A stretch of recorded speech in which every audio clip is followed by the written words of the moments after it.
জি ভাই বসুন্ধরা বলতেছে রনি ভাইকে নিয়ে আসছো। তো আমি গেলাম আরেকজনের মাধ্যমে, যাই আমি ভাইয়ের সাথে কথা বললাম, ভাই আমি গরিব মানুষ, আমার একটা মোবাইল দিন, আপনি যখন অ্যাড করতে আশা করে আইসি ভাই। আচ্ছা ঠিক আছে ভাইয়া। তখন সে আমার আশা দিল, বললো আচ্ছা আমি মাইনে নিলাম। মাইনে নেওয়ার পরে তো অ্যাড করা শেষ। পরে রনি আচ্ছা পরে তোমার সাথে আমি কথা বলবো। পরে আইসা বললাম, পরে একদিন যায়, দুদিন যায়, 3 দিন যায়, আমার তো মোবাইল দেয় না। পরে সাংবাদিক ইউটিউবার ভেজাই দিলাম সজিক ভাইয়ের কাছে, ভাই আমার এনে অ্যাড করে কী পাইলাম বিনিময় আমারে 10,000 টাকা দিল, কিন্তু কি মোবাইল দিল না। ভাই আপনার সাথে 10,000 টাকার প্রোগ্রাম ছিল না, আমার সাথে 10,000 টাকার প্রোগ্রাম ছিল না ভাই।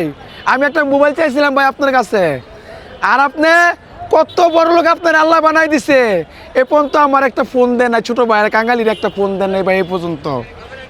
ঠিক আছে ভাই, আপনি তো একদিন গরিব ছিলেন ভাই, আল্লাহ তো আপনি বড় লোক বানাইছে, গরিবরে কেন তো অহংকার করেন?